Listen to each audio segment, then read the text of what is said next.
जय हिंद साथियों, मैं अनूप आपके अपने YouTube चैनल जैकब अकादमी पर आपका स्वागत करता हूँ। जैसा कि हम लोग जानते हैं कि यूपी ट्रिपल एससी को आधारित करके यूपी ट्रिपल एससी पीटी का एग्ज़ाम जो है हम लोग इसको टारगेट मान के जो भी क्वेश्चन सॉल्व कर रहे हैं, इसका यही टारगेट है, क्योंकि पीटी में अच्छा नंबर लाना है हमें। ठीक है मित्र, तो आइए चलते हैं क्वेश्चन की तरफ। पहला क्वेश्चन क्या कहता है, पहला ज्ञात गुप्त शासक कौन था? तो आप बताइए, पहला ज्ञात गुप्त शासक कौन था? तो पहला ज्ञात गुप्त शासक जो था वह श्रीगुप्त था, चंद्रगुप्त प्रथम था, घटोत्कच था या कुमारगुप्त था? तो साथ ही आप लोग जानते हैं कि कौन था, श्रीगुप्त था। गुप्त वंश का संस्थापक भी यही है और पहला ज्ञात शासक भी यही है। अच्छा, इसको मैं बड़ा कर देता हूँ ताकि आपको आसानी से देख सके। ठीक है मित्र, आइए आइए, ठीक है, आइए। अब दूसरा क्वेश्चन है, गुप्त युग का प्रवर्तक कौन था? बात वही है, देखिए क्वेश्चन पूछने का तरीका बदल देता है, जिससे बच्चे बहुत कंफ्यूज हो जाते हैं और सही आते हुए भी चीज़ों को। प्रवर्तक का मतलब भी वही है कि गुप्त वंश का, गुप्त युग का संस्थापक किसे कहा जाता है? तो घटोत्कच को, श्रीगुप्त को, चंद्रगुप्त को या समुद्रगुप्त को? आप लोग जानते हैं कि गुप्त युग का प्रवर्तक किसे कहा जाता है? श्रीगुप्त को। क्वेश्चन नंबर 3 पे आते हैं मित्र, जल्दी जल्दी। प्रसिद्ध गुप्त संवत निम्नलिखित में से किस वर्ष से शुरू किया गया था? अब बताइए, 319 ईस्वी, 600 ईस्वी, 57 ईसा पूर्व, 78 ईस्वी, बताइए। तो आप लोग जानते हैं कि 319 ईस्वी में ये गुप्त वंश शुरू किया गया था। आइए क्वेश्चन नंबर 4 पे। इलाहाबाद स्तंभ शिलालेख में किसकी उपलब्धियां वर्णित हैं?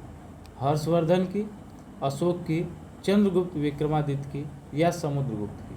बताइए साथी, किसकी है? तो आप लोग जानते हैं किसकी है, समुद्रगुप्त की उपलब्धियों को वर्णित किया गया है। ठीक है, आगे आते हैं।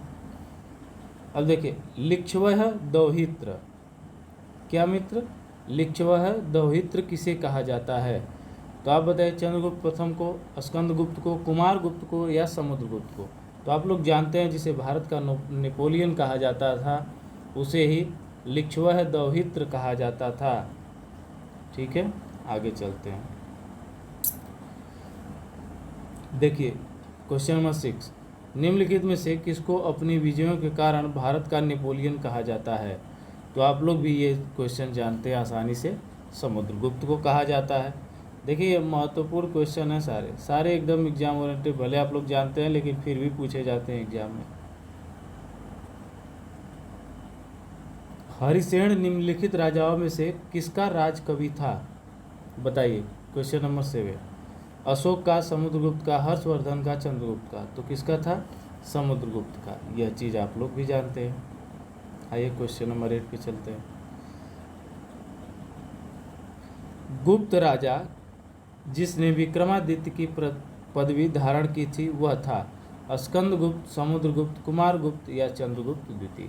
बताइए इसमें कौन था? क्वेश्चन नंबर 8 का। तो आप लोग जानते हैं कि जो विक्रमादित्य के नाम से जाने जाते हैं वो चंद्रगुप्त सेकेंड है, चंद्रगुप्त द्वितीय है। आगे आते हैं कि चंद्रगुप्त द्वितीय को और किस नाम से जाना जाता है? तो स्कंदगुप्त, समुद्रगुप्त, विक्रमादित्य, रामगुप्त? क्वेश्चन वही है, तो विक्रमादित्य आप लोग जानते हैं। आगे आते हैं मित्र। देखिए क्वेश्चन बेहतरीन चल रहा है, सेशन भी मैं आप लोगों के लिए ही फ़ायदेमंद हो, ताकि कम समय में आप लोगों का जो भी चीज़ें छूट गई हों वो कवर करवा दो इस क्वेश्चन के माध्यम से। और ये इम्पोर्टेंट सेलेक्टेड क्वेश्चन है, किसी न किसी एग्जामों में आए हुए हैं, सब SSC, CPO, SI सारे एग्जामों में आए हुए क्वेश्चन है। फिर उसके बाद मैं फिर अलग से कलेक्टिव क्वेश्चनों की श्रृंखला भी आपके सामने प्रस्तुत करता हूँ। तो इसलिए इस चैनल को ज़्यादा से ज़्यादा सब्सक्राइब करिए और अपने मित्रों से भी सब्सक्राइब करवाइए और इसको साथ ही शेयर करिए और कमेंट बॉक्स में कमेंट लिखिए कैसी क्लास लग रही है, और इसको क्या बोलते हैं कि लाइक भी कर दीजिए। चलिए आगे आते हैं। फाहियान किसके शासनकाल के दौरान भारत आया था? तो आप बता सकते हैं, चंद्रगुप्त द्वितीय, समुद्रगुप्त, रामगुप्त या कुमारगुप्त? बताइए। तो आप जानते हैं कि जो चीनी यात्री फाहियान था ये किसके शासनकाल में आया था? तो चंद्रगुप्त द्वितीय के शासनकाल में आया था। कवि किसके राज कवि थे? बताइए। चंद्रगुप्त मौर्य, समुद्रगुप्त, हर्षवर्धन या चंद्रगुप्त विक्रमादित्य? तो कालिदास जो थे वो चंद्रगुप्त विक्रमादित्य के राजकवि थे। क्वेश्चन नंबर नेक्स्ट पे आते हैं 12। निम्नलिखित में से कौन सी साहित्यिक रचना शास्त्रीय संस्कृति साहित्य से संबंधित है? धम्मपद, वेद, मेघदूतम या दीर्घनिकाय? ठीक है, बताइए। क्वेश्चन नंबर 12 का क्या होगा? तो कालिदास या रचना जो शास्त्रीय संस्कृत साहित्य से संबंधित है तो वह मेघदूतम है, जो कालिदास के द्वारा लिखी गई है। प्राचीन भारत के विख्यात चिकित्सक धन्वंतरी परामर्श किसके दरबार में दिया था? तो क्वेश्चन नंबर 13 का बताइए। समुद्रगुप्त, अशोक, कनिष्क, चंद्रगुप्त? तो चंद्रगुप्त द्वितीय हैं, ये ध्यान रहे।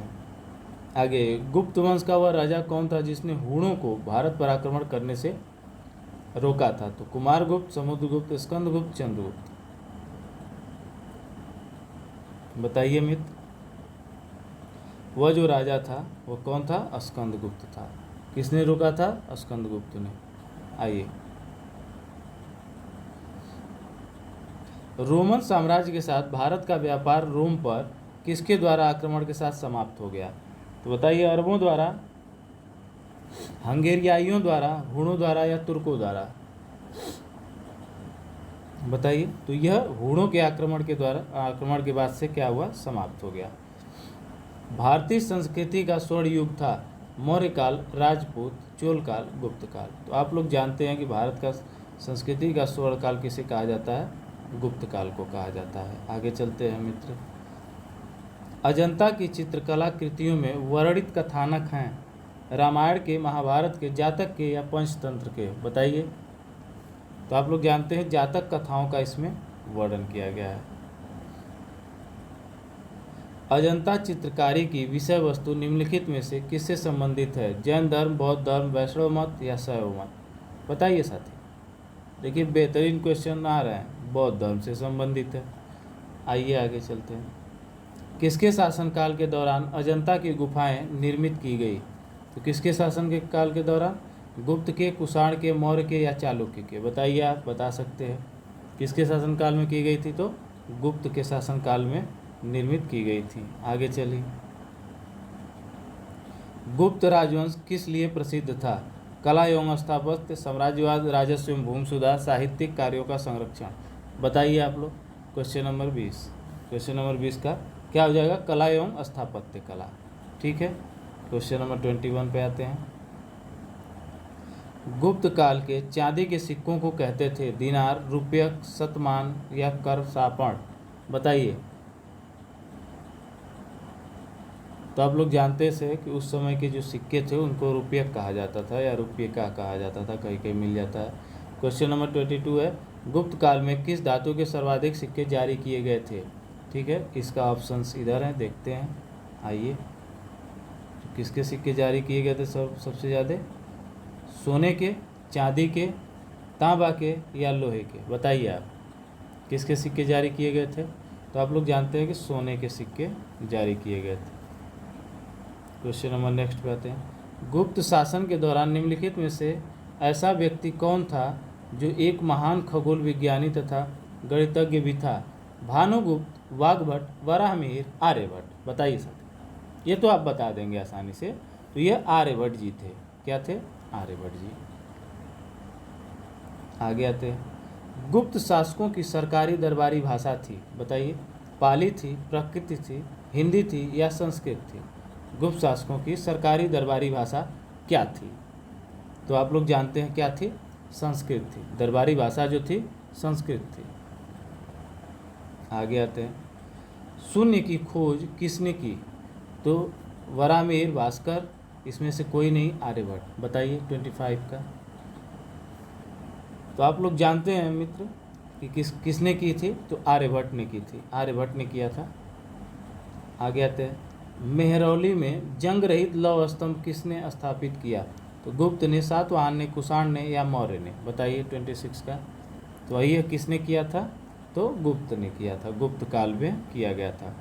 वराहमिहिर कौन थे? वराहमिहिर कौन थे? एक एस्ट्रोनॉट थे, एक स्पेस शटल था, एक पावर स्टेशन, एक प्राचीन खगोलविद। देखिए ऑप्शन इसमें बहुत इजी दे रखा है, तो कोई दिक्कत नहीं, आप बता सकते हैं कि यह क्या थे। एक प्रसिद्ध खगोलविद थे। ठीक है मित्र, आइए आगे चलते हैं। शाबाश बच्चों, बहुत बढ़िया, बहुत बढ़िया साथी।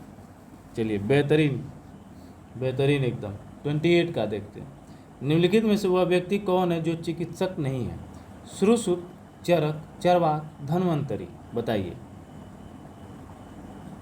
28 का क्या था? यह हो जाएगा चरवाक। चरवाक क्या है? चिकित्सक नहीं थे। आगे आते हैं। मेघदूत के लेखक कौन है? हुमायूं कबीर, खुशवंत सिंह, इधर आते हैं, बाणभट्ट या कालिदास? तो हुमायूं कबीर या खुशवंत सिंह, बाणभट्ट या कालिदास? तो आप लोग जानते हैं कि इसके लेखक कौन, मेघदूत के लेखक कौन है? आप लोगों को बहुत अच्छे से पता है मित्र, कौन है बताइए, कौन है? तो कालिदास है। अब इसको बताने में इतना देरी हो रही है आपको? वाह भाई, गजबे कर दिए आप लोग। पंचतंत्र का लेखक कौन है? वाल्मीकि, वेद व्यास, विष्णु शर्मा या तुलसीदास? बताइए, ये भी एकदम बेहतरीन क्वेश्चन, बहुत बच्चों को कन्फ्यूजन हो जाता है। तो ये पंचतंत्र के लेखक कौन है? विष्णु शर्मा जी हैं। और 31 पे आते हैं। क्या 31? निम्नलिखित में से किनके सिक्के संगीत के प्रति प्रेम दर्शाते हैं? मौर्यों के, नंदों के, गुप्तों के, चोलों के? तो आप लोग जानते हैं कि समुद्रगुप्त की बीड़ा बजाते हुए सिक्के की तस्वीर अंकित है, तो वह गुप्त काल के थे, तो इसीलिए गुप्तों के। ठीक है, ठीक है मित्र। अब आते हैं अपने सेलेक्टेड क्वेश्चन में।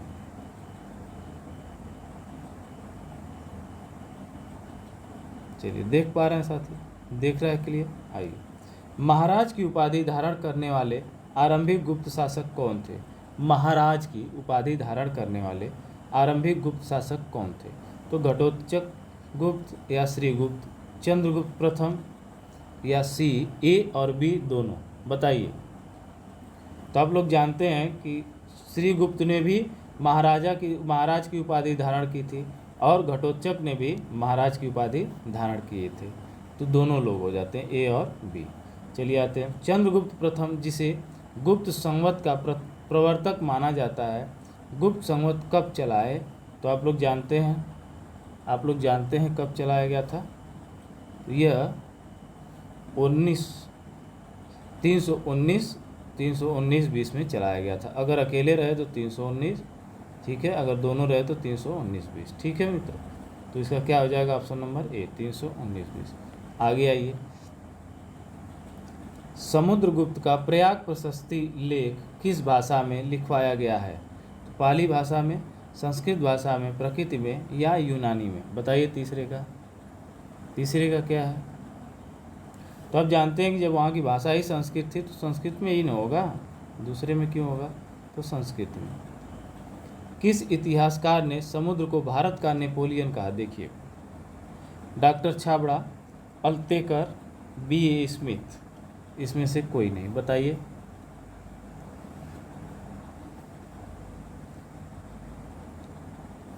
बताइए 4 का आंसर। तो B.A. स्मिथ ने कहा था भारत काल नेपोलियन किसे कहा जाता है? समुद्रगुप्त जी को कहा जाता है। निम्नलिखित गुप्तकालीन शासकों में किसने उज्जैयनी को गुप्तों की द्वितीय राजधानी बनाया? समुद्रगुप्त, चंद्रगुप्त द्वितीय या स्कंदगुप्त? बताइए। तो आप लोग जानते हैं कि यह कार्य किसके द्वारा किया गया था? चंद्रगुप्त द्वितीय के द्वारा किया गया था।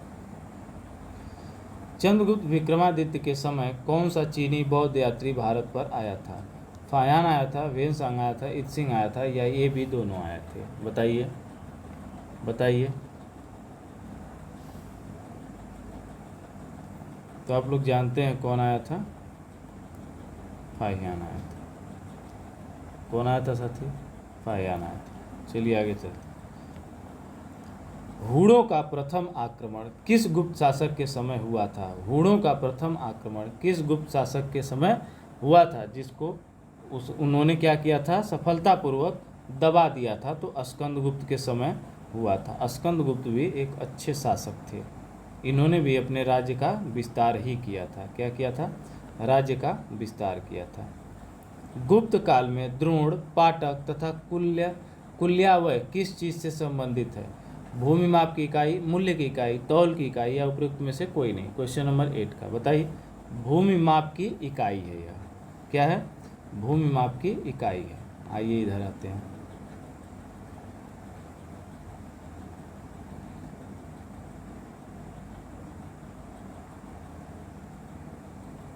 आइए, निम्नलिखित में ऐसा कौन गुप्त युगीन एक महान खगोल विज्ञानी और गणितज्ञ थे?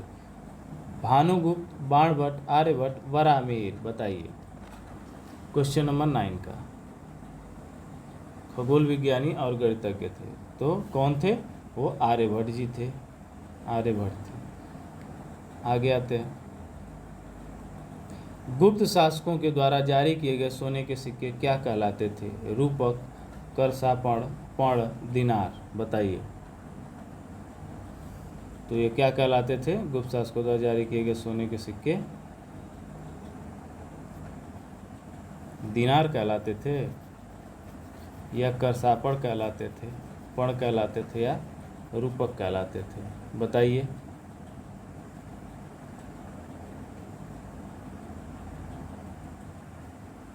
ये जो कहलाते थे वो क्या कहलाते थे? रूपक कहलाते थे, क्योंकि गुप्त शासकों के समय सिक्कों को क्या कहा जाता था? रुपयक कहा जाता था। क्या मित्र? रुपयक कहा जाता था।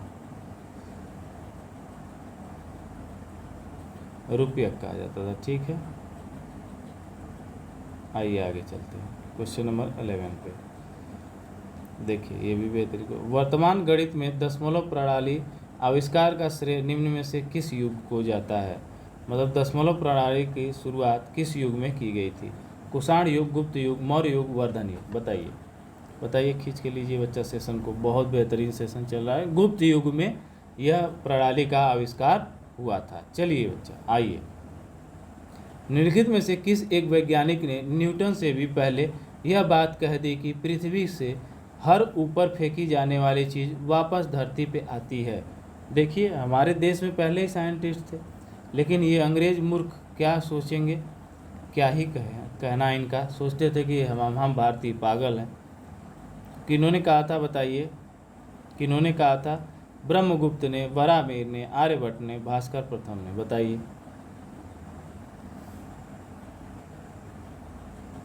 तो ये किसने कहा था?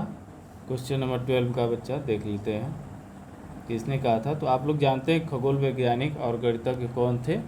तो आर्यभट्ट थे।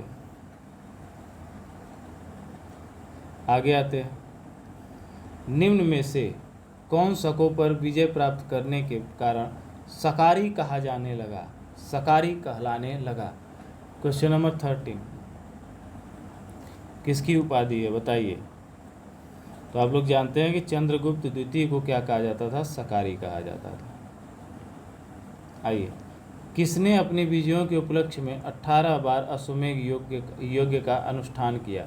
प्रवरसेन द्वितीय, हात्य, विंध्य शक्ति, मयूर शर्मन। बताइए। तो मयूर शर्मन ने करवाया था। कितने अश्वमेध? 18 अश्वमेध। गुप्त वंश के किस शासक ने सर्वप्रथम महाराजा धीराज की उपाधि धारण की? श्रीगुप्त ने, चंद्रगुप्त प्रथम ने, घटोत्कच ने, समुद्रगुप्त ने। बताइए। तो आप लोग जानते हैं कि महाराजा धीराज की उपाधि किसने धारण किया था? तो चंद्रगुप्त प्रथम ने। गुप्त वंश का वह राजा कौन था जिसने हूणों को भारत पर आक्रमण करने से रोका था? तो यह आप लोग जानते हैं क्या है? सी हैं, स्कंदगुप्त हैं। स्कंदगुप्त ने सफलतापूर्वक हूणों को रोक दिया था। तो उस पर ज़्यादा समय ना देते हुए आगे चलते हैं। अजंता कलाकृतियाँ किससे संबंधित हैं? हड़प्पा काल से, मौर्य काल से, बौद्ध काल से, या गुप्त काल से? साथी आइए। बहुत अच्छा, एकदम बेहतरीन है।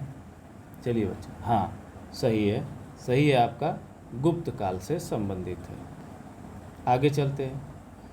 सेतुबंध का रचनाकार प्रवर सेन द्वितीय किस वंश का शासक था?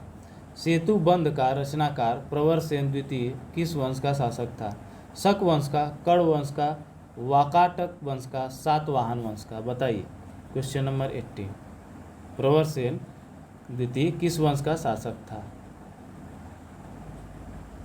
तो आप जानते हैं वाकाटक वंश का था। ठीक है, कौन था? वाकाटक वंश का था। आगे चलते हैं। किस गुप्तकालीन शासक को कविराज कहा जाता था? श्रीगुप्त, चंद्रगुप्त द्वितीय, स्कंदगुप्त या समुद्रगुप्त को? क्वेश्चन नंबर 19 का क्या है? समुद्रगुप्त को। आइए आगे चलते हैं।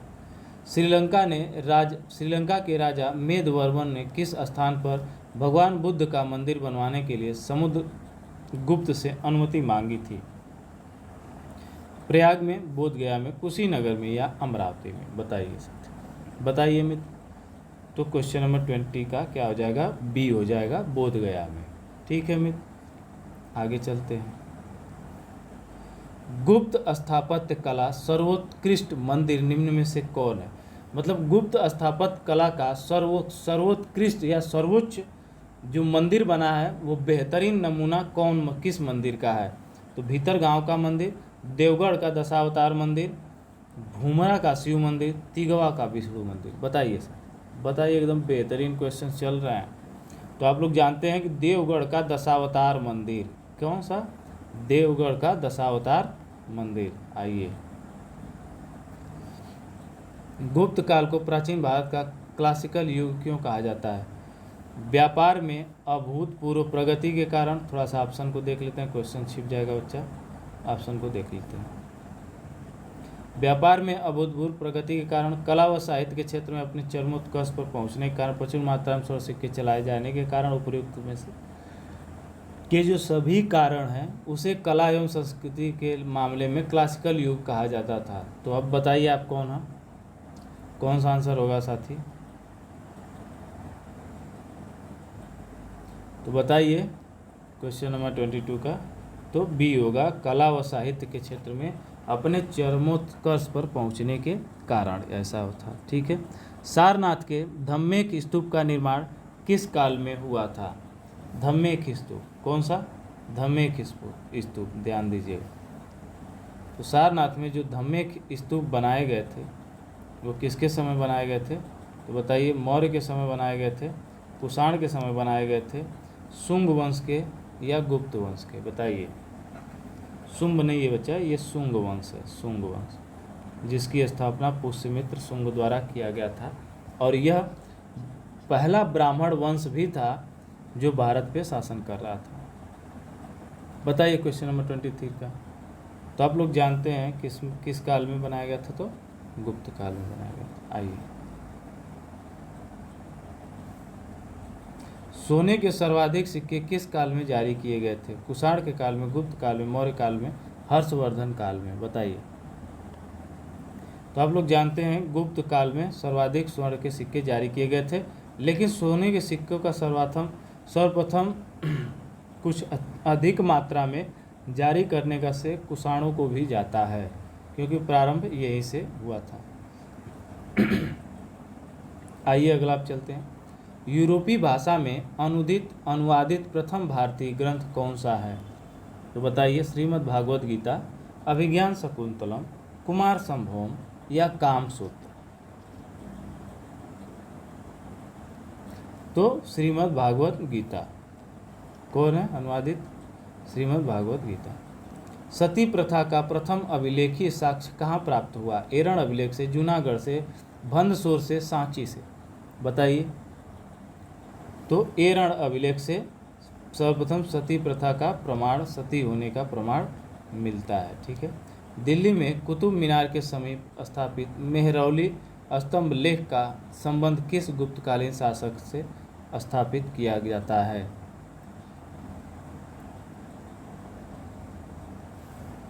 तो मेहरौली स्तंभ लेख जो है वह चंद्रगुप्त द्वितीय से संबंधित है। किससे? चंद्रगुप्त द्वितीय से। आइए अब क्वेश्चन के करीब आ चुके हैं समापन की तरफ। 28 निम्नलिखित में से किसके द्वारा स्कंदगुप्त ने सुदर्शन झील स्थित बांध का पुनर्निर्माण करवाया था? पर्णदत्त, चक्रपालित, भीमवर्मन या सर्वनाग। तो आप लोग जानते हैं कि चक्रपालित के द्वारा सहायता से क्या किया था, सुदर्शन झील का निर्माण करवाए थे। कौन? चंद्रगुप्त द्वितीय। भूमिदान में दिए जाने का प्रथम अभिलेखीय साक्ष्य किस काल में मिलता है? बताइए। 29 का बताइए। तो आप लोग जानते हैं कि यह किस काल में मिलता है, तो सातवाहन वंश से शुरू होता है, जो मौर्योत्तर काल के वंश हैं। आगे आते हैं 30 का। निम्नलिखित स्मृतियों में किसकी रचना गुप्त काल में नहीं हुई है? मनु स्मृति, याज्ञवल्क्य स्मृति, विष्णु स्मृति, नारद स्मृति। बताइए। मनु स्मृति की रचना गुप्त काल में नहीं हुई, यह बहुत ही प्राचीन स्मृति मानी जाती है। चलिए बच्चा, ये थे टॉप बेहतरीन लगभग 60-70 क्वेश्चन ने हमने कितने 60-70 या 71 क्वेश्चन के 61 क्वेश्चन के आसपास हमने देखा। और यह 61 क्वेश्चन ऐसे क्वेश्चन थे जो आपके अगर इसमें से अगर पूछता है तो बिल्कुल मिलेंगे, हूबहू मिलेंगे बच्चा, कुछ नहीं बदलेगा। इस बात को ध्यान में रखिएगा। तो इसको रिपीट करके आप अपना देखते रहिएगा ताकि आपका कोई चीज़ छूटे ना।